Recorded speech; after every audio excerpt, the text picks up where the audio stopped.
గ్రహించగల హృదయాలను మీ వాక్య ప్రకారంగా మా జీవితాలను కట్టుకోగలిగిన జ్ఞానమును ప్రభావ మాలో ఒక్కొక్కరు అనుగ్రహిస్తూ ఆత్మ ద్వారా ప్రతి ఒక్కరితో మాట్లాడి మా జీవితాలు సరిచేయమని, మీరే కట్టుమని నిలబెట్టుమని, మీ నామానికి మహిమ తెచ్చుకోమని మా ప్రభువైన యేసుక్రీస్తు నామమున ఈ ప్రార్థన అడిగి వేడుకుంటున్నాను తండ్రి, ఆమేన్. దయచేసి కూర్చుందాం. కొన్ని నెలలుగా మేము ఆదికాండ ధ్యానాలు మనం చేస్తూ వస్తున్నాం. మరి పోయిన ధ్యానం వరకు మనం 26 అధ్యాయాలు ముగించుకున్నాం. ఆదికాండంలో మొదటి అధ్యాయము నుండి ప్రతి అధ్యాయంలో నుండి ఒక్కొక్క పాఠాన్ని, 2 పాఠాలను మరి దేవుని కృప ద్వారా మనం ధ్యానం చేస్తూ వస్తూ ఉన్నాము. ఈ దినమున ఆదికాండము 27వ అధ్యాయములో నుండి ఒక 5 విషయాలను మనం ధ్యానం చేసి దేవుని కృప చేత కొన్ని సత్యాలు నేర్చుకోవడానికి మనం ప్రయత్నం చేద్దాం. ఈ ఆదికాండము 27వ అధ్యాయంలో ఒక కుటుంబ జీవితము గురించి, ఒక కుటుంబములో ఉన్నటువంటి వ్యక్తులు, కుటుంబములో ఉన్నటువంటి నాయకులు, పిల్లలు, భార్యలు, భర్తలు, తల్లులు, తండ్రులు ఏ విధంగా జీవించాలి, వారి జీవితంలో కుటుంబాన్ని ఏ విధంగా నడిపించుకోవాలి, కుటుంబాన్ని ఏ విధంగా ముందుకు తీసుకువెళ్ళాలి అన్నటువంటి అంశాలు కూడా సత్యాలను ఈ రోజున మనం నేర్చుకోబోతూ ఉంటున్నాం. గత పాఠాల్లో ఈసాకు గురించి మనం నేర్చుకుంటూ వచ్చాం. రిబ్కా గురించి కూడా మనము నేర్చుకుంటూ వచ్చాం. వారి ప్రారంభంలో, ఆరంభ జీవితంలో ఈసాకు తండ్రి విధేయుడుగా ఉన్నాడు. తండ్రి మాటకు కట్టుబడి తను తాను బలి ఇవ్వడానికైనా, బలి ఇచ్చుకోవడానికైనా ఈసాకు సిద్ధపడ్డాడు. అంత మాత్రమే ఈసాకు ప్రార్థన పరుడుగా ఉన్నాడు.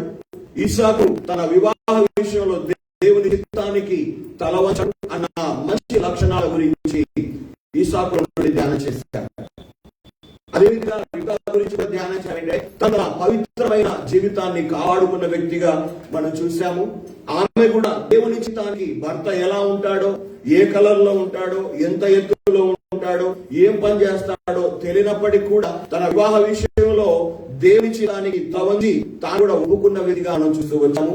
అంత మాత్రమే కాదు, కష్టమైన పనులను సహితము ఇష్టపడి చేసేటువంటి స్వభావం కలిగినటువంటి ఒక స్త్రీగా రిబ్కా ఉందని మనం ధ్యానం చేస్తూ వచ్చాం. అయితే ఈనాటి ధ్యానంలో ఇస్సాకు రిబ్కాలు చేసిన పొరపాట్ల గురించి మనం నేర్చుకోబోతున్నాం. వాళ్ళు చాలా బాగున్నారు, ప్రార్థన పరులుగా ఉన్నారు, దేవుని చిత్తానికి లోబడ్డారు, కష్టపడి పని చేసుకునే వాళ్ళుగా ఉన్నారు. అదేవిధంగా అన్ని రకాలుగా ఒక మంచి విషయాలు నేర్చుకుంటూ వచ్చాం.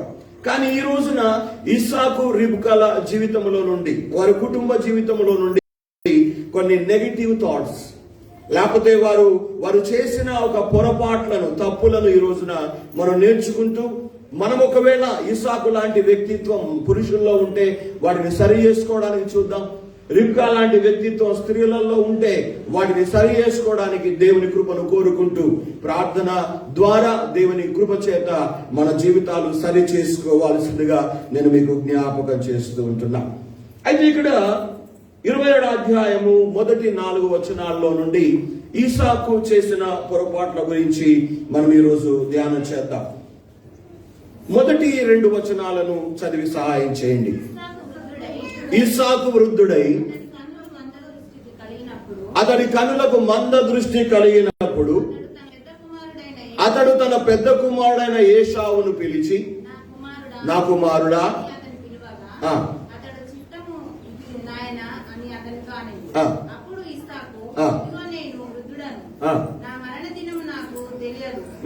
కాబట్టి నీవు దయచేసి నీ ఆయుధములైన నీ అంబుల పొదిని, నీ విల్లును తీసుకొని అడవికి పోయి నా కొరకు వేటాడి మాంసము తెమ్ము.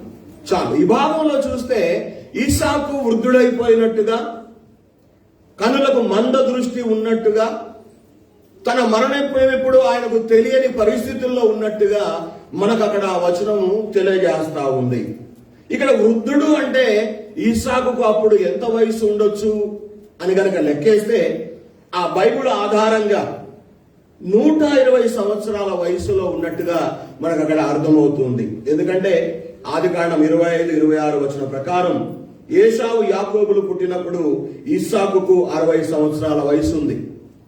అదేవిధంగా 26వ అధ్యాయం 34వ వచనంలో ఏశావు పెళ్లి జరిగినప్పుడు ఏశావుకు 40 సంవత్సరాలు, అంటే 60 ఇవి 40 ఎంత 120 100 సంవత్సరాలు. ఈసాకు వివాహం 40 సంవత్సరాల వయసులో జరిగింది, అంటే అప్పటికి ఈసాకుకు 120 సంవత్సరాల వయసు ఉంటుంది. ఇక్కడ ఇంకో మాట చెప్పుకోవాలి, ఏమిటంటే అబ్రహాము వృద్ధాప్యములోకి వచ్చినప్పుడు, ముసలితనములోకి వచ్చినప్పుడు తన కుమారుడైన ఈసాకుకు ఏం చేయాలి, ఈసాకు జీవితాన్ని ఏ విధంగా కట్టాలి, ఈసాకు జీవితాన్ని ఏ విధంగా ముందుకు తీసుకువెళ్ళాలి, ఈసాకు నేను ఇంకా చేయాల్సిందేమైనా ఉందా అన్న ఆలోచన అబ్రహాము కలిగి ఉన్నాడు ఆ రోజుల్లో. కానీ ఈసాకు వృద్ధాప్యంలోకి వచ్చిన తర్వాత తన కుటుంబాన్ని నడిపించాల్సిన, తన స్థానంలో నిలబడవలసిన పెద్ద కుమారుడైన ఏశావును పిలిచి ఈ మాట అంటున్నాడు, నేను వృద్ధుడనైపోయాను, నా కన్నులు కూడా మంద దృష్టి కలిగి ఉన్నాయి, నా మరణ దినం ఎప్పుడో నాకు తెలియదు గనక నువ్వు పోయి వేటాడి నా కోసం నాకు ఇష్టమైన భోజనాన్ని చేసి తీసుకురమ్మని చెప్తూ ఉన్నాడు. చనిపోయే పరిస్థితులలో, ఎప్పుడు మరణిస్తాడో తెలియని పరిస్థితులలో ఒక తండ్రి తన కుమారునికి ఏం చెప్పాలి?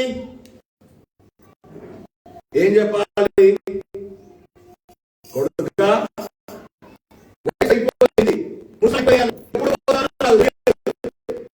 ఎప్పుడు చచ్చిపోతానో నాకు తెలియదు కనుక నా తర్వాత ఇంటి బాధ్యతను, లేకపోతే ఇంటి భారాన్ని, లేకపోతే మీ జీవితాలను చక్కగా నడిపించండి, చక్కగా బ్రతకండి, దేవునికి లోబడండి, దేవుని మాట వినండి, మీ జీవితాల్లో లేకపోతే ఇంకా నేను చేయాల్సినవి ఏమైనా ఉన్నాయా అని ఈయన ఆలోచన చేయాలి. కానీ ఏం ఆలోచన చేస్తున్నాడు ఇసాకు? ఏం చేస్తున్నాడు? కంటి చూపు లేదు, మంద దృష్టి ఉంది, ముసలితనంలోకి వచ్చాడు, ఇంకా తిండి మీద దృష్టి పెడుతున్నాడు, గాని తన బాధ్యతలు ఏమిటో వాటి గురించి ఆయన పట్టించుకోలేని స్థితిలో ఇస్సాకు ఉన్నట్టుగా మనకు కనబడుతుంది. నిజంగా ఇక్కడ మనం చూస్తే అబ్రహాము తన వృద్ధాప్యంలో ఎవరికి ఎంత ఆస్తి ఇవ్వాలి, ఎవరికి ఏది పంచి ఇవ్వాలి, ఎవరి బాధ్యతలు ఏంటి అని వారికి అందరికీ పంచి వేశాడు కదా.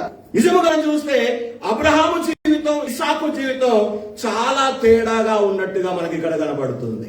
అంటే తిండి మీద దృష్టి పెట్టాడు గాని ఆ గృహానికి, ఆ ఇంటికి యజమానిగా ఉన్నటువంటి ఇస్సాకు ఆ ఇంటి పట్ల, తన భార్య పట్ల, తన కుమారుల పట్ల తాను చేయాల్సినటువంటి బాధ్యతలను ఆయన విస్మరించిన వ్యక్తిగా, మరిచిపోయిన వ్యక్తిగా, ఆ బాధ్యతల గురించి పట్టించుకోనటువంటి వ్యక్తిత్వం కలవాడుగా ఇస్సాకు ఇక్కడ మనకు కనబడుతున్నాడు. అబ్రహాము తాను చనిపోక ముందు తన ఇంటిలో ఏం చేయడం తెలుసా? ఆదికాండము 18వ అధ్యాయము దయచేసి 19వ వచనాన్ని ఒకసారి చదవమా?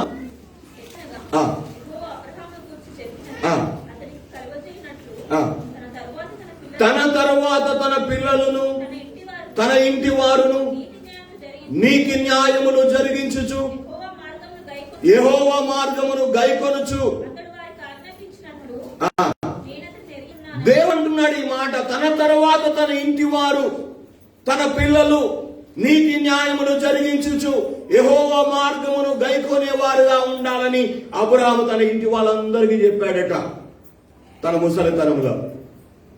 ఇస్సాకు కూడా అలాగే చెప్పాల్సి ఉండింది. ఎందుకంటే పోయిన పాఠంలో నేర్చుకున్నాం, తండ్రిని అనుసరించిన ఇస్సాకు కదా. ఏమేమి చేశాడు? తండ్రిని అనుసరించి ఇస్సాకు ఏం చేశాడు? 4 విషయాలు చెప్పాను నేను, మీకు జ్ఞాపకం ఉన్నాయా? నిర్ణయాలు తీసుకోవడంలో తండ్రిని పోలిన తనయుడుగా ఉన్నాడు. ఆనాడు ఆయన ఐగుప్తుకు పోయాడు, కరువు వచ్చిందని. ఇస్సాకు కాలంలో వచ్చిన కరువు కాలంలో ఇస్సాకు ఏం చేశాడు? గెరారు దేశానికి వెళ్ళిపోయాడు. రెండవదిగా మనం చూస్తాము, ఆనాడు అబ్రహాము తన భార్య అయిన శారాయిని తన చెల్లెలని చెప్పి అబద్ధమాడాడు. ఇస్సాకు కూడా గెరారు దేశంలో తన భార్య రిబ్కాను నా చెల్లెలని చెప్పి అబద్ధం ఆడడంలో కూడా తండ్రిని అనుసరించాడు. మూడవదిగా అబ్రహాము కష్టపడి బావులు తవ్వించి వ్యవసాయం చేసినట్టుగా ఇస్సాకు కూడా ఆ పూడ్చివేసిన బావులన్నిటినీ కూడా కష్టపడి తవ్వించిన వాడుగా మనము ఇస్సాకును చూసాము. కష్టపడే విషయంలో కూడా తండ్రిని అనుసరించాడు ఇస్సాకు. నాలుగవదిగా చూసాము, ప్రార్థించే విషయంలో కూడా తండ్రిని అబ్రహామును ఇస్సాకు అనుసరించాడు అని మనం నేర్చుకున్నాం. కానీ ఇక్కడ మాత్రం ఇంటి విషయంలో మాత్రం, తన బిడ్డల విషయంలో మాత్రం, తన భార్య విషయంలో మాత్రం, తను చేయాల్సినటువంటి బాధ్యతల విషయంలో మాత్రం ఇస్సాకు తప్పిపోయాడు, పొరపాటు చేశాడు. ఈనాడు తండ్రులుగా ఉన్న వారితో ఒక దేవుని సేవకునిగా నేను మరి బతిమిలాడుతూ చెబుతూ ఉన్నాను. ప్రియమైనటువంటి తండ్రులారా, పురుషులారా, ఇళ్లకు గృహాలకు యజమానులుగా ఉన్నటువంటి పురుషులతో మాట్లాడుతున్నాను. మన జీవితం ముగింపు ఎప్పుడో తెలియదు, మన మరణం ఎప్పుడు వస్తుందో మనకు తెలియదు. కానీ మనం మరణించే లోపున మన కుటుంబం వాళ్ళకి మనము చేయాల్సినటువంటి బాధ్యతలు, పనులు అన్ని కూడా మనము మన మరణానికి ముందే చేయవలసిన వారమై ఉన్నాం. చచ్చిపోయిన తర్వాత మనం ఏం చేయలేము, మరణించిన తర్వాత ఏం చేయజాలము. కానీ దేవుడు నీ యొక్క బలహీన స్థితికి నేను తీసుకురాకముందే, నీకు ఆయుష్కాలం ఇస్తున్నప్పుడే, నువ్వు బ్రతికి ఉన్నప్పుడే నీ భార్య పట్ల నువ్వేం చేయాలో, నీ పిల్లల పట్ల నువ్వేం చేయాల్సిన వాడవై ఉంటున్నావో, నీ కుటుంబ బాధ్యతలను విస్మరించకుండా, వాటిని పట్టించుకోకుండా ఉండకుండా నీ బాధ్యతలను నీవు నెరవేర్చవలసిన వారముగా పురుషులమైన మనము ఉండాలని, ఆ రీతిగా జీవించాలని ఇస్సాకు జీవితంలో నుండి మనం నేర్చుకుంటూ ఉన్నాం. ఇక్కడ ఇస్సాకు తన గురించి ఆలోచన చేస్తున్నాడు. తను ఏం తినాలో ఆ తిండి గురించి ఆలోచన చేస్తున్నాడు. తనకి ఇష్టమైంది ఏదో దాని గురించి ఆలోచన చేస్తున్నాడు.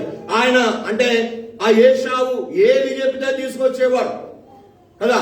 అయితే తన గురించి తాను, తన సౌఖ్యం తాను, తన సంతోషమే, తను బాగుంటే చాలు, తాను నెమ్మదిగా ఉంటే చాలు, తన కడుపు నిండితే చాలు, తను నిజముగా ఆనందంగా ఉంటే చాలు అన్నటువంటి ఒక వ్యక్తిత్వం ఒక తండ్రిగా ఉన్న ఇస్సాకులో మనకు కనబడుతుంది. ఈ రోజున తండ్రులుగా ఉన్న మనం కుటుంబంలో ఎలా బిహేవ్ చేస్తున్నాం, ఎలా మన బాధ్యతలను నిర్వర్తిస్తూ ఉంటున్నాం, దేవుని మీద పెట్టినటువంటి ఆ పనులను మనం నెరవేర్చుకుంటున్నామా, ఆ బాధ్యతలను పట్టించుకుంటున్నామా? చాలా సార్లు కొంతమంది చెప్తారు, నీ గురించి నాకు తెలియదు, నీ పిల్లల గురించి నాకు తెలియదు. ఒకసారి కేసుకుల్లో అన్నాడు ఒక ఆయన, అట్లనే దుబాయ్ వెళ్ళిపోయాడు, నువ్వు నీ కొడుకులు ఏమని చేసుకున్న సంబంధం లేదంటాడు. అంటే ఎందుకు ఈ మాట అంటున్నానంటే, మన జీవితాల్లో ఒక కుటుంబముగా మనల్ని, మన జీవితాలను కట్టిన దేవుడు ప్రతి వారికి వారి వారి బాధ్యతలు ఇచ్చాడు, ప్రతి వారికి వారి వారి ధర్మాలను ఇచ్చాడు. భర్తగా, తండ్రిగా నీవు కుటుంబాన్ని నడిపించాల్సిన బాధ్యత పురుషుని మీద ఉంది, కుటుంబ యజమానుడుగా మన మీద ఉంది. కనుక మన జీవితాల్లో దేవుడు మన మీద పెట్టిన బాధ్యతలను కేవలం మన సుఖం, మన విషయమే చూసుకోకుండా మన ఇంటి వారి విషయం కూడా పట్టించుకునే వారంగా మనం ఉండి తీరాలి అన్న విషయాన్ని ఇక్కడ మనం ఇస్సాకు జీవితం ద్వారా నేర్చుకుంటూ ఉన్నాం. తన తిండి గురించి ఆలోచన చేస్తున్నాడు, కానీ తన కుటుంబం పట్ల, తన పిల్లల పట్ల తాను చేయాల్సినటువంటి బాధ్యతలను ఆయన మర్చిపోయాడు, విస్మరించాడు, వాటిని విడిచిపెట్టాడు అని మనం చెప్పవచ్చు. తల్లిదండ్రులు అయిన వారు సరైన సమయంలో పిల్లల యొక్క బాధ్యతలను పట్టించుకొని వాటిని నెరవేర్చువారై ఉండి తీరాలి అన్న విషయాన్ని మనం ఇక్కడ నేర్చుకుంటున్నాం. ఇస్సాకు ఈ విషయంలో ఒక తండ్రిగా, ఒక భర్తగా తన బాధ్యతలు మరిచిన వాడుగా కనబడుతున్నాడు. రెండవదిగా ఇస్సాకు చేసిన పొరపాటు ఏమిటో తెలుసా? అదే 27వ అధ్యాయము, దయచేసి 3వ వచనాన్ని చదవండి.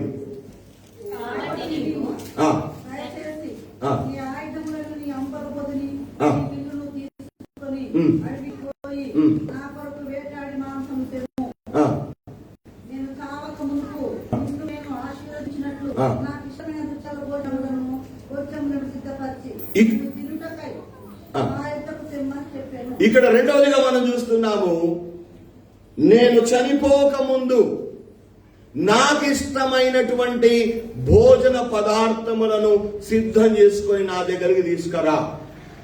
రెండవదిగా తిండి పట్ల దృష్టి ఉంది, కానీ రెండవదిగా దేవుని గురించి కానీ, దేవుని చిత్తము గురించి కానీ, దేవుని ఆలోచన గురించి కానీ ఈయన కనిపెట్టలేకపోయినట్టుగా చూస్తూ ఉన్నాం.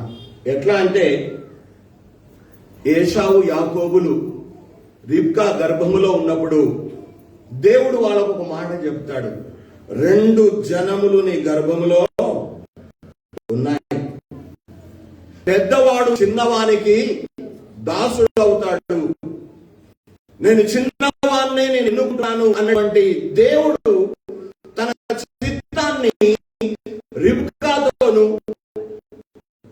ఇస్సాకుతో పంచుకున్నాడు. అయితే ఇస్సాకు ఏం చేస్తున్నాడు?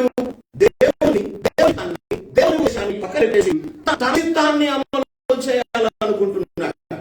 తన ఉద్దేశాన్ని ఏశావు చిత్తంలో నెరవేర్చాలనుకున్నాడు. ఏమిటి అంటే, నేను చనిపోకముందు నువ్వు ఆ భోజనాన్ని నేను నిన్ను ఆశీర్వదిస్తాను ఏమన్నాడు చెప్పలేదు, రాయదు. అంటే ఇస్సాకు తండ్రి చెప్పినట్టు నడుచుకునేవాడు. కుందేలు తీసుకురావాలంటే కుందేలు వచ్చేవాడు, నీరు నేను చేపలే కావాలా అంటే ఆ చేపలు తీసుకొచ్చి పెట్టేవాడు. అంటే ఈ ముసలితనములో పాపం తండ్రి కోరికను మన్నించి ఆయన ఏదైతే అది, ఏది తెమ్మంటే ఎలా చేయమంటే అలా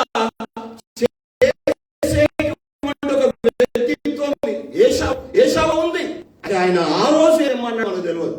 కానీ ఒక భక్తుడు అన్నాడు, ఎవరు భక్తుడు సమస్య అన్నాడు, ఏశావుకు కనిసూపు లేదు కానీ పనిసూపు మాత్రం గట్టి ఉందట. కనిసూపు మాత్రం లేదట కానీ పళ్ళలో ఉన్న బలం మాత్రం ఏ తక్కువ కాలేదట. అంటే కంటి చూపు లేకపోయినా పళ్ళు మాత్రం బలంగా ఉన్నాయన్నాడు. బొక్కలు కొరంత గట్టితనం ఉంది పళ్ళల్లో ఇంకా ఆయనకి. అందుకే ఇంకా వేటాడి నువ్వు తీసుకురా, నేను చచ్చిపోకముందు అవి తిని నేను దీవిస్తా. అసలు దీవించడానికి ఇస్సాకు దేవుడు ముందే చెప్పాడు కదా, పెద్దవాడు చిన్నవానికి దాసుడు అవుతాడు, నీ గర్భంలో 2 జనాలు ఉన్నాయి అని చెప్పేసి దేవుడు చెప్పినప్పటికీ కూడా దేవుని ఆలోచన నెరవేరాలని, దేవుని చిత్తమే నెరవేర్చబడాలని, తన ఉద్దేశం, తన ఆలోచన, తన ప్రణాళిక తన పిల్లల మీద రుద్దకూడదని ఇస్సాకు గ్రహించలేనటువంటి ఒక అయోమయమైన పరిస్థితుల్లో ఆయన ఉండిపోయినట్టుగా మనం చూస్తూ ఉన్నాం. ఇస్సాకు తర్వాత చాలా మంది భక్తులు వచ్చారు, చాలా మంది దేవుని కొరకు జీవించిన వాళ్ళు వచ్చారు. వాళ్ళు తమ అవసాన దశలో అనగా తమ మరణానికి ముందుగా వాళ్ళు ఏం చేశారు కనుక మనం చూస్తే, యోసేపు తన అవసాన కాల దశలో ఏం చేశాడు తెలుసా? దేవుని వాగ్దానాన్ని తన ప్రజలకు, తన కుటుంబం వారికి తెలియజేశాడు. ఏమని? నిశ్చయముగా మన దేవుడు మిమ్మల్ని దర్శించడానికి వస్తాడు, ఈ ఐగుప్తు దేశములో నుండి దేవుడు మిమ్మలను, మీ జనాంగాన్ని విడిపిస్తాడు, కానాను దేశాన్ని మిమ్మలను నడిపిస్తాడు. దేవుడు విడిపించినప్పుడు నేను ఇక్కడ చనిపోయిన తర్వాత కూడా నా ఎముకలు కూడా మీరు ఈ దేశంలో ఉంచొద్దు అని ముందుగానే యోసేపు తన మరణ దశలో చెప్పిన మాట మనం జ్ఞాపకం చేసుకోవాలి. కానీ ఇస్సాకు దేవుని జ్ఞాపకం చేసుకోలేదు, దేవుని చిత్తాన్ని జ్ఞాపకం చేసుకోలేదు, దేవుని ఆలోచన జ్ఞాపకం చేసుకోలేదు, దేవుని ఉద్దేశాన్ని కూడా ఆయన గ్రహించలేక, నేను నిన్ను దీవిస్తాను, నేను నిన్ను ఆశీర్వదిస్తాను, నా ఆశీర్వాదం నీ మీద ఉంటుంది అని చెప్పేసి ఏశావుతో మాట్లాడుతున్న మాటను మనం అక్కడ గమనిస్తూ ఉంటున్నాం. అనగా ఒక కుటుంబానికి నాయకులముగా, లేకపోతే గృహానికి యజమానులంగా, పురుషులుగా ఉన్నటువంటి మనము మన జీవిత విషయంలో కావచ్చు, మన కుటుంబ విషయంలో కావచ్చు, మన బిడ్డల విషయంలో కావచ్చు, వారి భవిష్యత్తు కాలంలో ఉన్నటువంటి దేవుని చిత్తమును, దేవుని ఉద్దేశాన్ని తెలుసుకోవడానికి మనం ప్రార్థించవలసిన వారమై ఉన్నాం, కనిపెట్టవలసిన వారమై ఉంటూ ఉన్నాం. యోసేపు బతికి ఉన్నప్పుడే చెప్పాడు, నేను చచ్చిపోయిన తర్వాత నా ఎముకలు కూడా మీరు తీసుకుపోవాలి అని. దేవుడు దర్శించడానికి వస్తాడని, దేవుడు తన ప్రజలను విడిపిస్తాడని యోసేపు చెప్పాడు. అంత మాత్రమే కాదు, మోషే కూడా తన యొక్క మరణానికి ముందుగా ఏం చెప్పాడు? మీరందరూ దేవుని కొరకు మీరు ప్రతిష్ట చేసుకొని దేవుని మార్గమును వెంబడిస్తూ దేవుని బిడ్డలుగా జీవించాలని ఆయన కూడా చనిపోక ముందే ద్వితీయోపదేశకాండం 31వ అధ్యాయము 1-2 వచనాల్లో చూస్తే మోషే తన ప్రజలందరినీ కూడా హెచ్చరించినట్టుగా మనం చూస్తాం. భక్తుని పౌలైతే తాను చనిపోక ముందు మంచి పోరాటము పోరాడాను, నా పరుగును తుదముట్టించుకున్నాను, నా విశ్వాసాన్ని కాపాడుకున్నానని మీరు కూడా ఆ విధంగా చేయండి అనేటువంటి ప్రోత్సాహకరమైన మాటలు పౌలు గారు కూడా తన మరణానికి ముందు మాట్లాడినాడు. కానీ ఇస్సాకు ఏం మాట్లాడుతున్నాడు? నువ్వు నాకు ఇష్టమైన భోజనం తీసుకురా, నేను నిన్ను దీవిస్తా. దేవుడు వద్దు, దేవుని ఆలోచన వద్దు, దేవుని ప్రణాళిక కూడా పక్కన పెట్టేద్దామంటున్నాడు ఇస్సాకు. ఈ రోజున అలాంటి వ్యక్తిత్వం మనకు గాని, మన కుటుంబం గాని, మన బిడ్డ భవిష్యత్తు గాని అది మాత్రం కూడా ఆశీర్వాదకరంగా ఉండదని దేవుని సేవకునిగా నేను మీకు జ్ఞాపకం చేస్తూ వస్తూ ఉన్నాను. ఇస్సాకు మంచివాడే, ప్రార్థన పరుడే, దేవుని చిత్తానికి లోబడ్డ వాడే, తండ్రి ఇచ్చిన మార్పు కనబడి తను తాను బలిగా ఇవ్వబడడానికి ఆయన సిద్ధపడ్డ వ్యక్తిత్వం ఇస్సాకు ఆరంభంలో ఉంది. కానీ తర్వాత కాలంలో అది మనకు కనబడటం లేదు. దాని కొనసాగింపు ఇస్సాకు జీవితంలో మనం చూడలేకపోతూ ఉన్నాం. ప్రియ దేవుని బిడ్డలారా, ప్రియమైనటువంటి పురుషులారా, లేకపోతే కుటుంబానికి యజమానులుగా ఉన్నటువంటి మరి ఆ పురుషులకు నేను దేవుని నామ పేరట మనవి చేస్తూ ఉన్నాను. ఇస్సాకు లాంటి వ్యక్తిత్వం ఒకవేళ మనలో ఉంటే దాన్ని ఇప్పుడే సరి చేసుకుందాం, దాన్ని దూరం చేసుకుందాం. దేవుని చిత్తం కొరకు కనిపెడదాం. ప్రభువా, నా కుమారుడు విషయంలో మీ ఆలోచన ఏంటి? నా కుమార్తె విషయంలో మీ ఆలోచన ఏమిటి? ప్రభువా, వారి భవిష్యత్తు విషయంలో మీరు ఎలాంటి ఆలోచన కలిగి ఉన్నారు, ఎలాంటి చిత్తాన్ని కలిగి ఉన్నారు? దయచేసి మీ చిత్త ప్రకారంగా మా జీవితాలను, మా బిడ్డల జీవితాలను ముందుకు తీసుకువెళ్లి దీవించండి అంటూ వారిని దేవుని హస్తాల్లో అప్పగించి ప్రార్థన చేస్తే ఇంకా చాలా బాగుండేది. కానీ ఇస్సాకు ఆ పని చేయలేకపోయాడు. అంటే మొదటిగా చూసాము, ఏం చేశాడు?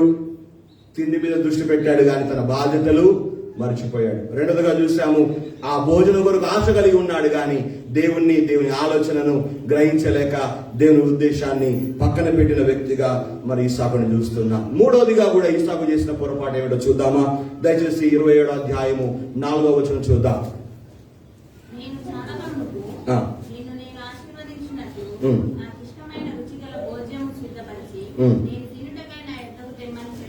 చాలా ఈ భాగంలో చూస్తే, నేను చచ్చిపోక ముందు నీ తెచ్చిన భోజనాన్ని తిని నేను నిన్ను ఆశీర్వదించాలనుకుంటున్నాను అని అంటున్నాడు.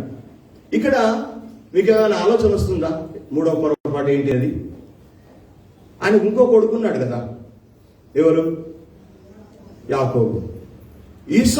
ఇస్సాకు ఏశావునే దీవించాలి అని అనుకుంటున్నాడు. అరే, నా రెండో కొడుకు ఉన్నాడు, వాణ్ణి కూడా దీవించాలి కదా అన్న ఆలోచన ఆయనకు రాలేదు. చిత్రం కదా, ఆశ్చర్యం కలిగించడం లేదా? తనకు 2 కుమారులు ఇచ్చాడు దేవుడు. ఏశావునిచ్చాడు, యాకోబునిచ్చాడు. ఆయన అమ్ముకున్నాడు, అదంతా సంగతి తర్వాత, దాని సంగతి విషయం తర్వాత మాట్లాడుకుందాం. కానీ ఇక్కడ చూస్తున్నాం, నేను నిన్ను దీవిస్తానంటే ఏశావు మాత్రమే తన ద్వారా దీవించబడాలి అని కోరుకునేటువంటి ఒక సంకుచితమైన స్వభావము ఇస్సాకులో మనకు కనబడుతుంది. రెండో కొడుకు సంగతి ఏంటి? రెండో కొడుకు సంగతి ఏంటి? ఆ యాకోబు గురించి అస్సలు ఆలోచన చేయడం లేదు ఇక్కడ ఇస్సాకు. ఏశావే దీవించబడాలి, ఏశావును నేను దీవించాలి. ఎందుకు? ఇంతకుముందు చెప్పినట్టుగా కుందేలంటే కుందేలు, చేపలంటే చేపలు, జింక అంటే జింక, అంటే ఏదంటే అది తెచ్చిచ్చినందువల్ల కాదు. అలా చేయకూడదు. అనగా దేవుడు తనను ప్రేమించి తనకిచ్చిన 2 బిడ్డలను సమానముగా చూసుకోలేకపోయాడు, సమానముగా ప్రేమించలేకపోయాడు ఇస్సాకు. అనగా ఒక పక్షపాత ధోరణి, లేకపోతే తన మట్టుకు తను అనుకున్న వాళ్ళు, తన మాట వినేవాళ్ళు, తనకు లోబడే వాళ్ళు, తాను చెప్పినట్టుగా చేసేవాళ్ళు మాత్రమే దీవించబడాలి అనేటువంటి ఒక విభిన్నమైన ధోరణి ఇస్సాకు మాటల్లో మనకు కనబడుతుంది. కానీ ఈయన అడవులో తిరుగుతుంటే ఎవరు? ఏశావు వేటగాడుగా ఉన్నాడు. యాకోబు ఇంట్లోనే ఉంటున్నాడు కదా, మరి ఇంటి పనంగా చేస్తున్నాడు కదా, ఇంట్లో కూడా కష్టపడుతున్నాడు కదా, గేదెలు మేపుతున్నాడు, వాటిని గడుగుతున్నాడు, పాలు పెడుతున్నాడు, గడ్డేస్తున్నాడు, కొట్టాలు శుభ్రం చేస్తున్నాడు. యాకోబు కూడా పని చేయడం పని లేకుండా లేడక్కడ, ఆయన కూడా కష్టపడుతున్నాడు. మరి అటువంటిప్పుడు ఇక్కడ ఇస్సాకు తన 2 కుమారులను దీవించాల్సి ఉండింది. కానీ ఇక్కడ ఏమంటున్నాడు? ఏశావును మాత్రమే దీవించాలి అన్నటువంటి అభిప్రాయం, ఆలోచన ఇస్సాకు మాటలు మనకు కనబడుతుంది. ఈ విధంగా ఒక్కరి పట్ల ప్రేమ చూపడం ద్వారా తన భార్య అయిన రిబ్కా కూడా తప్పు త్రోవలో వెళ్ళేలా ఇస్సాకు ప్రవర్తించాడు. రిబ్కా చెడుగా ఆలోచన చేయడానికి, రిబ్కా ఒక విధంగా దారి తప్పడానికి, రిబ్కా ఒక విధంగా తన భర్తనే మోసం చేయడానికి సిద్ధపడింది అంటే ముఖ్యమైన కారణం ఎవరో తెలుసా? ఇస్సాకే. మనం అదే 27వ అధ్యాయం 5వ వచనంలో చూస్తాము. ఇస్సాకు ఏశావుతో మాట్లాడుతున్న మాటలను ఎవరు విన్నారట? రిబ్కా విన్నది. మరి మాట్లాడి ఆ చెప్పేది ఏదో చక్కగా బెడ్రూమ్ లో తీసుకుపోయి చెవులో చెప్పేది ఉంది. గట్టిగా మాట్లాడుతున్నాడేమో, కళ్ళు కనబడవు, ఎవరో ఉన్నారో కూడా తెలియదు, చూసుకోలేదు, చెప్పేస్తా ఉన్నాడు, మాట్లాడుతున్నాడు. ఆ మాటలు రిబ్కా కూడా విన్నది. రిబ్కా ఆ మాటలు విన్న తర్వాత ఏం చేసింది? అయ్యో బాబోయ్, ఇదేంటి, ఏశావును ఒక్కొనే దీవిస్తానంటాడు ఈయన, ఏశావును ఒక్కొనే ఆశీర్వదిస్తానంటాడేంటి అని చెప్పేసి ఆమెలో భయం పట్టుకుంది. నా చిన్నకొడు సంగతి ఏంది? వాడు ఎట్లనే ఉండాలా? వాడు ఇట్లనే చాకరీ చేసే పనిలోనే ఉండాలా? వాడు దీవించబడొద్దా అనేటువంటి ఒక దురభిప్రాయం రిబ్కాలో కలిగించిన వాడుగా ఇస్సాకు మనకు కనబడతా ఉన్నాడు. తన చిన్న కుమారుడు కూడా దీవించబడాలి, తన చిన్న కుమారుడు యాకోబు కూడా ఆశీర్వాదం పొందాలి అన్న కోరికతో రిబ్కా ఏం చేసిందంటే, ఆ మాట విన్న తర్వాత తన భర్తను మోసం చేయడానికి కూడా ఆమె వెనుకాడలేదు.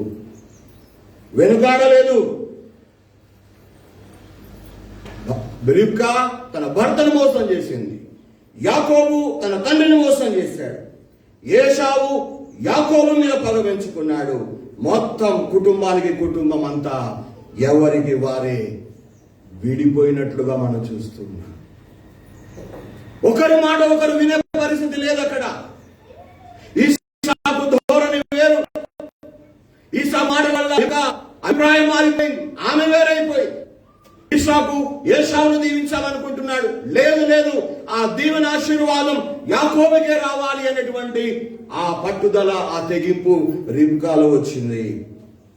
నిజంగా ఈ మాటలు మనము వింటూ ఉన్నప్పుడు, ఈ మాటలన్నీ మనం చూస్తూ ఉన్నప్పుడు, తన కుటుంబాన్ని, తన సంసారాన్ని, తన బిడ్డల భవిష్యత్తును ఇస్సాకు తన చేతులా పాడు చేసుకున్నాడు. రిబ్కాకు దానిలో బలం ఉంది. కానీ ఏమన్నానంటే, ఇస్సాకు తన ప్రవర్తన ద్వారా, తన వ్యక్తిత్వం ద్వారా తన బాధ్యతలు మరిచిపోవడం, రెండవది దేవుని ఉద్దేశాన్ని జ్ఞాపకం చేసుకోకపోవడం, కేవలం స్వార్థమైన ఆలోచనతో ఏశావునే దీవించాలి అని కోరుకోవడం ద్వారా ఏమైంది అంటే, తను కట్టుకున్న భార్యే తనకు విరోధంగా ఆలోచన చేసింది. తన కన్న కొడుకే తనను మోసం చేశాడు. అదేవిధంగా పెద్ద కొడుకు చిన్న తమ్ముని మీద పగమెంచుకున్నాడు. ఈ విధంగా కుటుంబం అంతా కూడా చెల్లా చెదురైపోయినట్టుగా మనం ఇక్కడ చూస్తూ ఉన్నాం, తెలుసుకుంటున్నాం. ప్రేమని దేవుని బిడ్డలారా, భార్యలు ఉన్న వారిని చెప్తున్నాను, భార్యలు ఉన్న వారిని నేను జ్ఞాపకం చేస్తున్నాను, పిల్లలు ఉన్న వారి కూడా నేను జ్ఞాపకం చేస్తున్నాను. మన చేతుల దేవుడు కట్టినటువంటి మన ఇళ్లను, దేవుడు ఆశీర్వాదంలో దీవించిన మన కుటుంబాలను, మన బ్రతుకులను మన చేతులా పడగొట్టవద్దని, లేదా కూల్చుకోవద్దని, లేకపోతే నష్టపరుచుకోవద్దని, పాడు చేసుకోవద్దని ఒక దేవుని సేవకునిగా నేను మీకు ఇక్కడ జ్ఞాపకం చేస్తూ వస్తూ ఉన్నాను. భయంకరమైన పరిస్థితి. ఇద్దరి జీవితాలు ఆరంభంలో ఎంతో చక్కగా ఉన్నాయి, మన జీవితాలు కూడా ఎంతో చక్కగా ఉండేవి ఆరంభ జీవితాల్లో. కానీ దేవుడు దీవిస్తూ వచ్చిన తర్వాత మన ధోరణి మారిపోతూ ఉంది కదూ. ఇప్పటికి మారిపోయినటువంటి వారంగానే ఉంటున్నాము కదా. మునుపట్లాగా లేము. మునుపటి ప్రార్థన జీవితం లేదు, మునుపటి తగ్గింపు లేదు, మునుపటి ధ్యానం లేదు, మునుపటి ఉన్నటువంటి ఉత్సాహం, సంతోషం మన జీవితాల్లో లేదు. కానీ పొద్దుగూకులు ఇస్సాకులాగా ఏం చేస్తున్నాం? భౌతికమైన విషయాల మీద ఆలోచన, ఆశ, దృష్టి పెట్టేసి మన బాధ్యతలు మర్చిపోతున్నాం. రెండవదిగా దేవుని చిత్తం ఏమిటో, దేవుని ఉద్దేశం ఏమిటో, దేవుని ప్రణాళిక ఏమిటో అదే నెరవేరాలి అని ప్రార్థించడం లేదు. పోగా దానికి మీదుగా మనం ఏం చేస్తున్నామంటే, మన ఉద్దేశాలను, మన చిత్తాన్ని, మన యొక్క తలంపులను వారి మీద రుద్దడానికి ప్రయత్నం చేస్తూ ఉన్నాం. మూడవదిగా చూసాము, కుటుంబాల్లో పక్షపాత ధోరణి ఎవరికి కానీ, ఏ కుటుంబానికి కానీ అది మంచిది కానే కాదు. దయతో ఒకవేళ అలాంటి వ్యక్తిత్వాలు పురుషుల్లో ఉన్నా మనం దాన్ని సరి చేసుకొని మార్చుకొని, ప్రభువా నా జీవితంలో నీ చిత్తాన్ని ఏ విధంగా నెరవేరుస్తూ వచ్చావు. ఈ సభ జీవితాన్ని మనం చూస్తాం. ఆయన గొప్పవాడగు వరకు క్రమక్రమముగా ఆయన అభివృద్ధి పొందుతూ వచ్చాడట కదా. క్రమక్రమముగా హీఈస్ గ్రోయింగ్. అలా అభివృద్ధి పొందాడు ఇస్సాకు. కానీ అంత అభివృద్ధి పొందిన తర్వాత అతని జీవితాన్ని చూస్తే తన కుటుంబంలోనే పొరపాటు చేసి తన కుటుంబాన్ని పాడు చేసుకున్న వ్యక్తిగా ఇస్సాకును మనం ఇక్కడ చూస్తూ ఉన్నాం. కనుక మన జీవితాలు, మన బ్రతుకులు ఒకవేళ ఇస్సాకు లాంటి వ్యక్తిత్వం పురుషులమైన మనలో, భర్తలుగా ఉన్న మనలో ఒకవేళ ఉంటే వాటిని సరి చేసుకుని, ప్రభువా మమ్మల్ని మన్నించండి, మా బాధ్యతలు నెరవేర్చు కృప చూపండి. మీ చిత్తం కొరకు కనిపెట్టే ఒక ప్రార్థన జీవితాన్ని మాకు దయచేయండి. మీ చిత్తానికి మా యొక్క బిడ్డలను అప్పగించగలిగేటువంటి ఆ సమర్పణ జీవితం మాకు దయచేయండి అని ప్రార్థన చేద్దాం. మూడవదిగా, దేవుడు మనకి ఇచ్చిన బిడ్డలు, వాళ్ళు మగవాళ్ళు కావచ్చు, ఆడపిల్లలు కావచ్చు, ఒక కొడుకు ఒక కూతురు కావచ్చు, కానీ వాళ్ళు ఎలా చూడాలి? సమానంగా చూడాలి, ఈక్వల్ గా చూడాలి. వాడిని మళ్ళీ మళ్ళీ జ్ఞాపకం చేస్తున్నాను అనుకోకపోతే, ఒకటి చదవచ్చు, ఒకటి చదువు లేకుండొచ్చు, ఒకటి ఉద్యోగం చేయవచ్చు, ఇంకోటి ఉద్యోగం చేయకపోవచ్చు, ఒకటి బాగా అందంగా ఉండొచ్చు, ఇంకోటి అందంగా లేకపోవచ్చు. అయినప్పటికీ కూడా తల్లిదండ్రులుగా దేవుడు మనకి ఇచ్చిన బిడ్డలను సమానముగా ప్రేమించడం, సమానముగా వారిని చూడడం, ఈక్వల్ గా వాళ్ళని పోషించడం మన మీద ఉన్న బాధ్యతగా నేను ఇక్కడ మీకు జ్ఞాపకం చేస్తూ వస్తుంటున్నా. రెండవదిగా చూస్తే, రిబ్కా కూడా ఏం తక్కువ లేదు. ఆమె కూడా పొరపాట్లు చేసింది. ఆమె పొరపాట్లు చేసిందో ఒక 2 చూసుకొని ఈ 27వ అధ్యాయాన్ని మనం ముగించుకుందాం.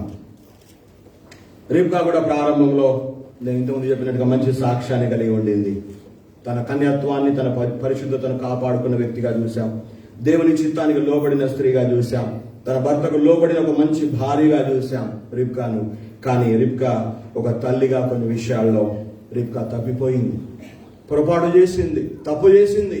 తప్పులు అందరం చేస్తామండి. నేను తప్పు చేయలేదని ఇక నిలబడి చెప్పడం లేదు. కానీ మనిషిగా నా ద్వారా కూడా తప్పు జరగవచ్చు, మనిషిగా నా ద్వారా కూడా పొరపాటు జరగవచ్చు. నేను మీ అందరికంటే మంచి వాళ్ళని నేను చెప్పడం లేదు, ఎందుకంటే తప్పులు అనేవి మనుషుల ద్వారానే జరుగుతాయి. ఇంకో విషయం చెప్పనా, మనుషులు తప్పు చేస్తారేమో కానీ మిషన్లు మాత్రం ఇప్పటికీ తప్పు చేయడం. కొన్ని మిషన్లు మాత్రం తప్పు చేయడంలా ఏ ఛానల్ పెడితే ఆ ఛానల్ వచ్చేస్తాయి తక్కువని కదా. కంప్యూటర్లో ఒకవేళ మనం టైపింగ్ తప్పు చేస్తే తప్పు, ఇది రైట్ అని చెప్పి చూపెడుతుంది. అంటే మిషన్లు మాత్రం తప్పు చేయలేదు. కానీ ఈనాడు తప్పు చేసే వాళ్ళు ఎవరయ్యా అంటే మనుషులమే, మనమే. ఈ రోజున ఒప్పుకోవాలి, కప్పుకోవద్దు, సరి చేసుకోవాలి. కానీ పర్వాలేదులే అనేటువంటి నిర్లక్ష్యం మనం వహించవద్దు. నేను జ్ఞాపకం చేస్తున్నా, ఇస్సాకు చేసిన ఆ పొరపాట్ల వల్ల తన చేతుల తన కుటుంబాన్ని పాడు చేసుకొని బాధపడ్డాడు, దుఃఖపడ్డాడు, ఏడ్చాడు. రిబ్కా మరి ఏం చేస్తూ వచ్చిందో 2 విషయాలు చూద్దాం. దయచేసి ఆదికాండం 27వ అధ్యాయము 5వ వచనం మనం చదువుకున్నాం, కానీ 6, 7 వచనాలు కూడా చదివి సహాయం చేయండి. తన కుమారుడగు యాకోబును చూసి, ఇదిగో నీ తండ్రి నీ అన్నయ్యైన ఏశావుతో ప్రతిబంధకమునకు నేను తిని యెహోవా సన్నిధిని నిన్ను ఆశీర్వదించినట్లు నన్ను నా కొరకు మాంసము తెచ్చి నాకు రుచిగల భోజ్యము సిద్ధపరచమని చెప్పగా వింటిని. ఈ భాగంలో ఒక మాట మనము ఆవుదాం. ఇస్సాకు మాట్లాడుతున్న మాటలు యాకోబు వినలేదు, అవునా? యాకోబు విన్నాడా? యాకోబు వినలా, రిబ్కానే విన్నది. రిబ్కా తన భర్త మాటలు విన్న తర్వాత ఏం చేయాలి? చెప్పండి, ఏం చేయాలి? కట్టుకున్న భర్త ఏందా ముసలాయ కొద్ది నీకు పనిచేస్తుందా, లేకపోతే ఏమన్నా దారి తప్పుతుందా? ఒక్కనే దీవిస్తానంటావేంటి? ఏశావుని ఆశీర్వదిస్తానంటావేంటి? మరి వీని గతేం కావాలా అని ఆయన అడగాల్సింది, అవునా? అవును. రెండవదిగా, అలా చేయకపోతే తన బంధువులు ఉన్నారు, ఒక 4 తీసుకొచ్చి ఆయన అడిగిపించాల్సింది. ఇవన్నీ రిబ్కా చేయకుండా ఏం చేసిందో తెలుసా?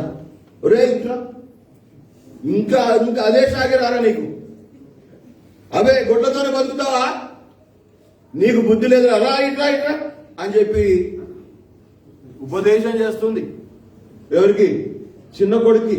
ఇదిగో మీ అయ్య గిట్ట చెప్తున్నాడు, మీ అన్ననే దీవిస్తాడట, మీ అన్ననే ఆశీర్వదిస్తాడట, నీ గురించి ఏమి మాట, ఒక్క మాట కూడా నీ ప్రస్తావన రాలేదు అనేటువంటి విషయంలో యాకోబుకు చెబుతూ ఉంది. ఇది ఒక విధంగా పొరపాటు. ఎట్లా అంటారా అంటే, భర్త ఒకవేళ తప్పు చేస్తున్నప్పుడు మాట్లాడాల్సిన, తనతో చర్చించాల్సిన భారం ఎవరిదో తెలుసా? భార్యది. కానీ కొడుకుకు చెప్పి కొడుకు మనసును పాడు చేయడం ఆమె చేసిన తప్పు. అప్పుడు యాకోబు ఏమనుకుంటాడు? అవును కదా, ఇదేంటి మా నాన్న ఇలా చేస్తున్నాడు ఏంటి అనేటువంటి ఆలోచన, తన ఆలోచన విధానం పెడదారి పట్టిపోయింది. సరే, ఇంకా కిందికి వెళితే ఆమె ఏం చెప్పిందంటే, నేను ఒక పని చెప్తా, నేను చెప్పినట్టు నువ్వు చెయ్యి, ఏం చెయ్యి? కింది చదవండి. నా కుమారుడా, ఆ. నా మాట విని నేను నీకు ఆజ్ఞాపించినట్టు నీవు మందకు వెళ్ళి 2 మంచి మేక పిల్లలను అక్కడ నుండి నా యొద్దకు తెమ్ము. వాటితో నీ తండ్రికి ఇష్టమైన రుచిగల భోజ్యములను అతనికి చేసేదాన్ని. నీ తండ్రి పొందక ముందు అతడు వాటిని తిని నిన్ను ఆశీర్వదించినట్లు నీవు వాటిని నీ యొద్దకు తీసుకొని పోవాలన్నది. చాలు. ఈ భాగంలో అంటుంది, నువ్వు మందకు పో, 2 మేక పిల్లలు తీసుకురా, చక్కగా నేను శుభ్రం చేస్తాను, మంచి వంట వండుతాను. మీ అయ్యకి ఎట్లా చేస్తే ఇష్టపడతాడు, కన్ను కనబడకపోయినా వాసన చూసి చెప్పేస్తాడు, ఇది ఫలాని మాంసం, ఫలాని కూర, ఫలాని అని. కనుక నేను అట్లా తయారు చేసి ఇస్తాను.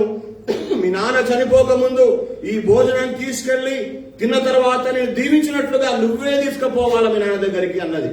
అప్పుడు మనకు భయం కలిగింది యాకోబుకు. 11-12 వచనాలు చూస్తే, అమ్మా నువ్వు చెప్పిన మాట బాగానే ఉంది కానీ నేను అన్నలక లేను కదనే. అన్ననేమో రోమాలు ఉన్నాయి, బాగా చేతుల రోమాలు, అన్ని వెంట్రుకలు ఉంటాయి. నేను ఒకవేళ ఇది తీసుకుపోయిన తర్వాత ఆశీర్వాదం దీవెన సంగతి పక్కన పెట్టు, నేను యాకోబునని తెలిసింది అనుకో, దీవెన ఆశీర్వాదం మాట ఏదో గాని నాకు నీకు మాత్రం ఇక పడతాయి చూడు అని చెప్పేసి అన్నాడు కదా. శాపం వస్తుంది, దీవెన రాదు. నువ్వేమో ఆలోచన చేస్తున్నావు కానీ అది ఉల్టా అయిందనుకో, బెడిసి కొట్టిందనుకో, నీకు ఉంటది నాకుంటది కష్టాలని చెప్పేసి అన్నాడు యాకోబు. అప్పుడైనా రిబ్కా ఏమనాలి, అవు కదరా నిజమే కదా అని అనుకోవాలి. ఆ మాట కూడా అనకుండా ఇంకో మాట అంటే 13వ వచనంలో ఏమంటారు తెలుసా? ఆ నింద ఏదో, ఆ శాపం ఏదో, ఆ యొక్క తిట్లేవో, ఆ బాధలేవో అవన్నీ నేను పడతా నా మీద, కానీ నువ్వు మాత్రం నేను చెప్పినట్టు చేయాల్సిందే అన్నది. అరే ఇసుడు తల్లులు కూడా ఉంటారా? ఇప్పటిదాకా ఇటు అయిపోయింది, ఇప్పుడు ఇటు ప్రసంగం. ఇప్పటిదాకా ఇటు అయింది, ఇప్పుడు ఇటు. ఇసుడు తల్లులు కూడా ఉంటారా? వద్దు. ప్రియమైన సహోదరులు, తల్లులుగా ఉన్నటువంటి వారిని నేను జ్ఞాపకం చేస్తున్నా, మీ పిల్లలను మీరే చెడగొట్టమాకండి. మీ పిల్లల చెవుల్లో ఏవో చెడు విషయాలు నూరిపోయకండి. తండ్రి మీద, అన్న మీద, లేకపోతే ఇంకా వేరే వారి మీద, వేరే విషయాలు బట్టి ఇక నువ్వు ఇలా చేస్తేనే నీ భవిష్యత్తు బాగుంటది, నీ జీవితం బాగుండదు, లేకపోతే నువ్వు ఇక ఇప్పటికినే ఉంటావు అనేటువంటి ఆ మాటలు చెప్పి వాళ్ళ మనసులను కలుషితం చేయవాకండి. రిబ్కా తప్పు చేసింది, రిబ్కా ద్వారా పొరపాటు జరిగింది. ఆ పొరపాటు చేసినందు వాళ్ళు అనుభవించింది కూడా ఆమె. చచ్చిపోయేటప్పుడు కన్న కొడుకు కూడా తన ముఖాన్ని చూడలేకపోయాడు. దౌర్భాగ్యతలు, ఎంత బాధ గమనించాలి. దేవుని వాక్యాన్ని జాగ్రత్తగా అర్థం చేసుకోవాలి. మనం దేవుని వాక్యము మన జీవితాలకు ఒక మార్గదర్శి. That's a guide for us.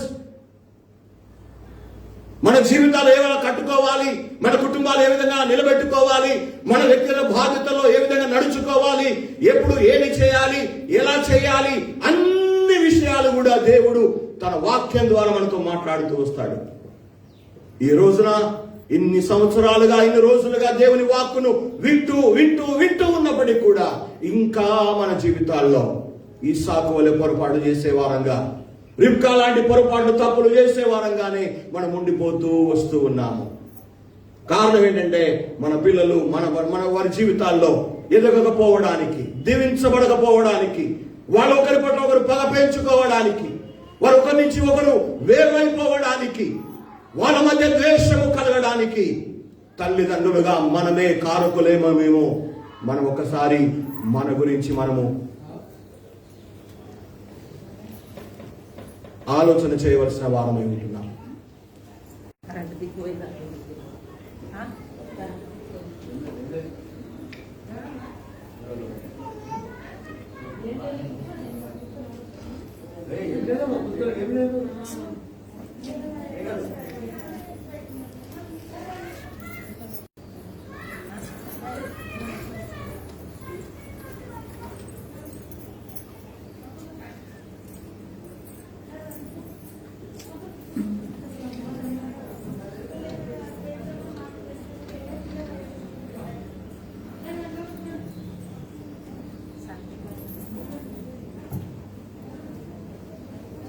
సరే, ఆ శాపము, ఆ నింద, ఆ తిట్లు, ఆ శాపనార్థాలు అన్ని నేనే నా మీదకి రాని అని చెప్పేసి రిబ్కా కోరుకుంది. తల్లులు తండ్రులే ఇలాంటి పొరపాట్లు చేస్తే, ఇటువంటి పనులు చేస్తే పిల్లలు నీతిగా నిజాయితీగా ఎలా జీవించడం నేర్చుకుంటారు? ఎలా న్యాయంగా బ్రతకడం నేర్చుకుంటారు? తల్లులమైన మనమే వారి ముందు ఒకవేళ మన ఆలోచనలు, మన వ్యక్తిత్వాలు, మన ఉద్దేశాలు తప్పు దోవలో ఉంటే మన తర్వాత మన పిల్లలు మనల్ని పోలి నడుచుకుంటారు కదా, మన జీవితాన్ని అవలంబిస్తారు కదా. కనుక తల్లిదండ్రులుగా ఉన్న మనం, భార్య భర్తలుగా ఉన్న మనం, కుటుంబానికి పెద్దలుగా ఉన్నటువంటి మనము ఒక చక్కని మాదిరికరమైన ఆదర్శవంతమైన జీవిత విధానాన్ని జీవించే వారంగా ఉండడం మరి మనం నేర్చుకోవాలి, దాన్ని అనుసరించాలి, అలాంటి జీవితాన్ని పాటించాలి అని ఒక దైవ సేవకునిగా నేను మీకు జ్ఞాపకం చేస్తూ ఉంటున్నా. అంటే ఒక విధంగా రిబ్కా తన భర్తను మోసం చేసింది. తండ్రిని మోసం ఎలా చేయగలమో కుమారునికి నేర్పించింది. ఎలా నేర్పించింది?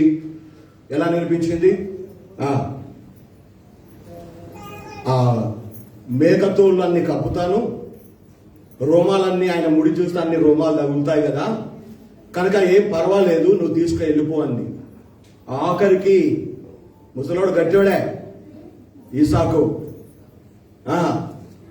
స్వరము యాకోబుదే గాని శరీరం అంతా ఏశావుదే అన్నాడు.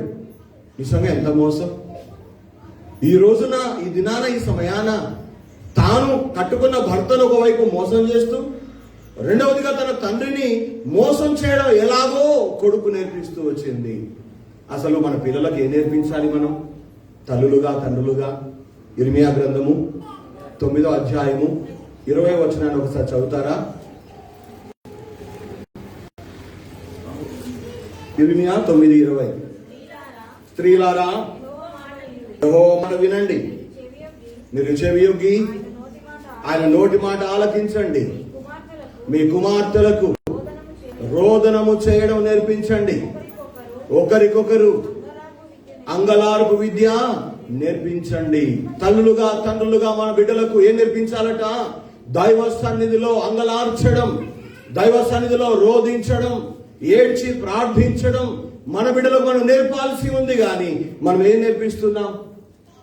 వాడిని తిట్టిరా, వాడు ఒకటి కొట్టిరా అని దాన్ని ఒకటి ఇవి నేర్పిస్తారు పిల్లలకి. ఏం నేర్పిస్తారు? మన తనుదం చెవుకి వెళ్ళగొట్టు, ఇట్లా నేర్పిస్తారు. మా బావ ఉన్నప్పుడు వాళ్ళు నిజామాబాద్ కిరాయి ఉండేవాడు. ఆ ఇంటి యజమాని, ఆ ఇంట్లోనే వీళ్ళు కిరాయి ఉండేవాడు. ఆ ఇంట్లో ఇంకో పోర్షన్లో పురుషోత్తమ్ అని బ్యాంకులో పనిచేసే ఆయన ఉండేవాడు. వాళ్ళ కొడుకు త్యాగరాజు అని ఒకటి చిన్న ఉంటుండే.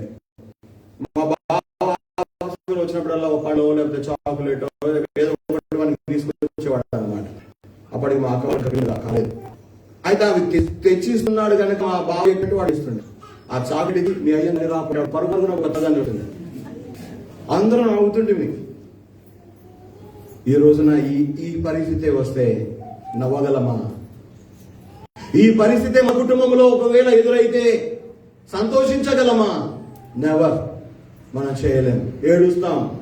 ఆ ఏడ్చే రోజు రాకముందే భర్తలుగా, పురుషులముగా ఇస్సాకు లాంటి వ్యక్తిత్వాన్ని మార్చుకుందాం. ఉంటే ఒకవేళ స్త్రీలుగా, భార్యలుగా, తల్లులుగా రిబ్కా లాంటి వ్యక్తిత్వం ఉంటే దాన్ని కూడా మీరు ఏం చేయాలి? సరి చేసుకోవాలి, మార్చుకోవాలి. రెండవదిగా రిబ్కా ఏం చేసింది పొరపాటు? రెండవదిగా ఆమెకు తెలుసు ఏంటి? పెద్దవాడు చిన్నవానికి దాసుడు అవుతాడు. తన గర్భములో 2 జనములు దేవుడు పెట్టాడు. ఇది దేవుని చిత్తము అని రిబ్కాకు బాగా తెలుసు. ఏశావుతో ఇస్సాకు మాట్లాడుతున్న ఆ మాటలు విన్నప్పుడు ఈ సంగతే ఆమెకు జ్ఞాపకానికి వచ్చి ఉంటది. ఏమని? అరే, దేవుడు పెద్దవాడు చిన్నవాడికి దాసుడు అవుతానన్నాడు, చేస్తానన్నాడు. మరి ఈయననేమో ఏశావునే దీవిస్తానంటున్నాడు ఏంటి? ఏదో తేడా అయినట్టుంది. అలా జరగడానికి వీల్లేదు. దేవుని చిత్తం నెరవేర్చబడకుండా నేను ఏదైనా ఒకటి చెయ్యాలి అనుకుంది. దేవుని చిత్తం నెరవేరడానికి లేక దేవుడు తన చిత్తాన్ని నెరవేర్చడానికి తన సహాయము దేవునికి కావాలేమో అని భ్రమపడింది. ఒకవేళ రిబ్కా ఈ పని చేయకపోతే దేవుడు యాకోబును దీవించకుండా ఉండేవాడా? తప్పకుండా దీవించేవాడు. ఎందుకంటే దేవుని చిత్తం. పెద్దవాడు చిన్నవాడికి దాసుడవడం దేవుని చిత్తం, దేవుని ఉద్దేశం. రిబ్కా ఈ పని చేయకపోయినా, రిబ్కా ఈ మోసం చేయకపోయినా, రిబ్కా ఈ తప్పు పొరపాటు చేయకపోయినా దేవుడు యాకోబును దీవించేవాడే. ఎందుకంటే దేవుని చిత్తం తప్పకుండా నెరవేరుతుంది. దేవుడు పలికిన ఏ మాట కూడా నిరర్థకము కాదు. కానీ రిబ్కా ఈ విషయంలో తొందరపడింది అని చెప్పక తప్పదు. దేవుడు తన చిత్తాన్ని మన జీవితాల్లో కావచ్చు, దేవుడు తన చిత్తాన్ని మన కుమార్తెల విషయంలో కావచ్చు, దేవుడు తన చిత్తాన్ని మన యొక్క జీవిత పరిస్థితుల్లో కావచ్చు, మనము సహకరించినా సహకరించకపోయినా, మనం చేసినా ఏం చేయకపోయినా దేవుడు తన చిత్తాన్ని ఖచ్చితంగా నెరవేర్చుకునే దేవుడై ఉన్నాడు ఆయన. ఇక్కడ రిబ్కా ఏమనిందంటే, దేవుడు తన చిత్తాన్ని నెరవేర్చడానికి నేను ఏదో ఒకటి చేయక తప్పదు, నేను ఏదో ఒక కార్యాన్ని చేయాల్సిందే. అది ఎలా అయినా సరే, ఆఖరికి భర్తను మోసం చేస్తేనే సరే, తన కొడుకు తన్ని మోసం చేస్తేనే సరే దేవుని చిత్తాన్ని నెరవేర్చుకోవాలి అనుకుంది ఆమె. రిబ్కా అక్కడ తప్పు చేసింది. ప్రియమైన తండ్రులు, తల్లులు, మీరు అక్కడ పొరపాటు చేస్తున్నారు. ఆ విషయంలో నీ బిడ్డ పట్ల, నీ కొడుకు పట్ల దేవుడు ఎలాంటి చిత్తాన్ని, ఎలాంటి ఉద్దేశాన్ని కలిగి ఉన్నాడో నీకు తెలియదు, నాకు తెలియదు. ఆ దేవుడు తన చిత్తాన్ని నెరవేర్చుకోవడానికి దేవునికి నీ సహాయము, నా సహాయము, ఎవరి సహకారం అవసరం లేదు. కానీ రిబ్కా ఏం చేసింది? నా ప్రయత్నం నేను చేయకపోతే దేవుడు తన చిత్తాన్ని నెరవేర్చుకోలేడేమో, దేవుని చిత్తం నెరవేరదేమో, దేవుని చిత్తం జరగదేమో అనేటువంటి ఒక అనుమానం అనే పెనుభూతం రిబ్కాను పట్టుకొని రిబ్కా పొరపాటు చేయడానికి, తప్పు త్రోవలో తప్పటడుగు వేయడానికి రిబ్కాను ప్రోత్సహించినట్టుగా మనం చూస్తూ ఉన్నాం. అవును, దేవుడు తన చిత్తాన్ని నెరవేర్చుకోవడానికి దేవునికి ఎవరి సహాయం అవసరం లేదు, ఎవరి సహాయం అవసరం లేదు. దేవుడు అన్నాడు అంటే అది జరగాలి అంతే. అప్పుడు జరగాలి. ఫలాని సమయంలో, ఫలాని దినమున, ఫలాని గంటకు, ఫలాని నిమిషానికి ఇది జరగాలి అంటే అది జరుగుతుంది, అది నెరవేరుతుంది. అలాంటి దేవుని చిత్తాన్ని తెలుసుకున్న రిబ్కా ఈ విధంగా ప్రవర్తించడం అది ఒక అవివేకమైన పని అని మనం చెప్పొచ్చు. యాకోబును దీవించాలి అన్నది దేవుని చిత్తం. అయితే దేవుని చిత్తాన్ని తన చేతుల ద్వారా జరిగిస్తాడేమోని భ్రమపడింది రిబ్కా. ఆ పొరపాటు చేసేసింది. వాక్యంలో మనం చూస్తున్నాం. 27 అధ్యాయము 26, 27 వచనాల ప్రకారం ఆయన మారు వేషం వేసుకుని వెళ్ళాడు. నాయనా, తండ్రి అని పిలువగా ఎవరు అని అన్నాడు. నేనే నీ పెద్ద కుమారుడైన ఏశావును అన్నాడు. అయితే నా దగ్గరికి రా, నన్ను ముద్దు పెట్టుకో, నిన్ను వాసన చూడని అని ముసలాయన కంటి చూపు లేకపోయినా దగ్గర తీసుకున్నాడు. ఆ మాట అన్నాడు. స్వరమైతే యాకోబులాగా ఉంది కానీ ఏశావులాగానే ఉన్నావు అనుకున్నాడు. తిన్నాడు, చేతులెత్తి యాకోబును దీవించినాడు, ఆశీర్వదించినాడు. ఇస్సాకు ద్వారా యాకోబు దీవించబడ్డాడు గాని ఆ ఆశీర్వాదాన్ని అనుభవించగలిగాడా? ఆశీర్వాదం ఆయనలో ఉండిందా? లేదు. ఏమైంది? ప్రాణ భయముతో తల్లిదండ్రులకు దూరంగా వెళ్లాల్సి వచ్చింది. అన్న చంపుతాడన్న ప్రాణ భయముతో పరిగెత్తాల్సి వచ్చింది. ఆ తర్వాత లాబాను దగ్గర, అంటే తన మామ దగ్గర తాను మోసపోవాల్సి వచ్చింది.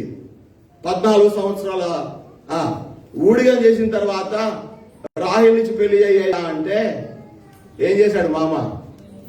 యాకోబు కళ్ళు కప్పి, లేయాకు ముసుగు కప్పి లేయాను కట్టబెట్టాడు. తెల్లారేదాకా మనకి కళ్ళు తెరవలేకపోయాడు మనోడు. తెల్లారింది, ఏంటి రాహేలు లేదు, ఎవరున్నారు? నన్ను మోసం చేసావు అన్నాడు. ఎవరు ఈ మోసగాడు? మనం మోసం చేస్తున్నాం అనుకుంటాం. ఎంతకాలం మోసం చేస్తావు? ఎంతకాలం ఎవరిని మోసం చేయగలుగుతావు? ఎక్కువ కాలం కొనసాగదు. నీవు కూడా మోసపోవాల్సి వస్తుంది. మోసగించబడ్డాడు. చివరాఖరికి తల్లి చనిపోయినా చూడలేని పరిస్థితిలోకి యాకోబు నెట్టివేయబడ్డాడు. ఎంత దౌర్భాగ్యం అంటారు కుటుంబంలో. ఎంత దుఃఖకరం ఈ కుటుంబం, ఎంత వేదన ఈ కుటుంబంలో, ఎన్ని బాధలు, ఎన్ని సమస్యలు ఇస్సాకు కుటుంబంలో. కారణం ఏంటి?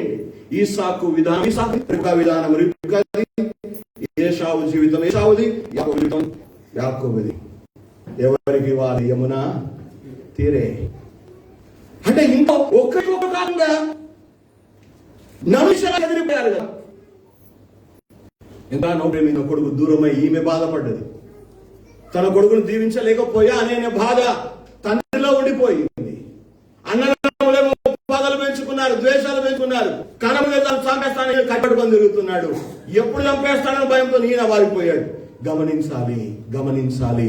వీటన్నిటికీ కారణాలు ఏంటంటే తండ్రిగా ఉన్న వ్యక్తి తన బాధ్యతను మర్చిపోవడం, దేవుని చిత్తంలో తన బిడ్డలను సమర్పించకపోవడం, మూడవదిగా ఒక్కరి పట్లనే పక్షపాత ధోరణి కలిగి ఉండడం.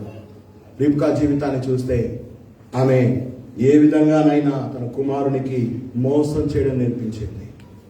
రెండవదిగా దేవుని చిత్తాన్ని నెరవేర్చడానికి, లేదా దేవుడు తన చిత్తాన్ని నెరవేర్చడానికి తన సహాయం కావాలి, లేదా నేనే నెరవేర్చాలి అని దేవుని చిత్తాన్ని నేనే నెరవేరుస్తాను అన్నట్టుగా దేవుని చిత్తాన్ని తన చేతుల్లోకి తీసుకుంది రిబ్కా. తప్పు కనుక ఆ భార్యాభర్తలుగా, తల్లిదండ్రులుగా ఇద్దరు కూడా పొరపాటు చేయడం ద్వారా వారి బిడ్డలు కూడా దుఃఖములోనికి, వేదనలోనికి, ఈర్ష్యాద్వేషాలలోనికి వెళ్ళిపోయారు. మరి దేవుని చిత్తాన్ని మోసపూరితంగానో లేదా మన యొక్క వియుక్తను నెరవేర్చాలనుకోవడం అది పూర్తిగా దేవుని చిత్తానికి విరుద్ధమైన కార్యం. కనుక చివరికి ఎప్పుడు దీవించబడ్డాడో తెలుసా యాకోబు? నిజమైన ఆశీర్వాదం, దేవుని ఆశీర్వాదం. అక్కడ పోయాడు, మామ దగ్గర ఉన్నాడు, 20 సంవత్సరాలు కొలువు చేశాడు, 2 భార్యలు అయ్యారు, పిల్లలు పుట్టారు, దాసులు అయ్యారు, పశువుల మంద కూడా పెరిగింది, అంతా అయింది. ఆఖరికి దేవుడు దర్శించాడు. ఒరే బాబు, ఎంతకాలం ఉంటావురా ఇట్లా, నీకు సక్రమలా తిరిగి వచ్చేసే, నీ ఊరికి పో, నీ దేశానికి పో, నేను నీకు తోడుగా ఉంటానని చెప్తే మళ్ళా అందరిని తీసుకొని, అన్నిటి తీసుకొని బయలుదేరుతాడు. బయలుదేరి వస్తూ ఉండగా కబురు వస్తుంది, అన్న వస్తున్నాడు 400 మందిని పట్టుకొని. అంటే భయమైంది. ఆ యుబ్బోకు నది దగ్గర భార్యలను, పిల్లలను, మందలను, దాసదాసులందరిని దాటించాడు. ఆ నది దగ్గర ఒక్కడు మిగిలిపోయాడు. దేవునితో రాత్రంతా పెనుగులాడుతూ వచ్చాడు. దేవుడు అడిగాడు, నీ పేరేమిటి? నీ పేరేంటి? What's your name?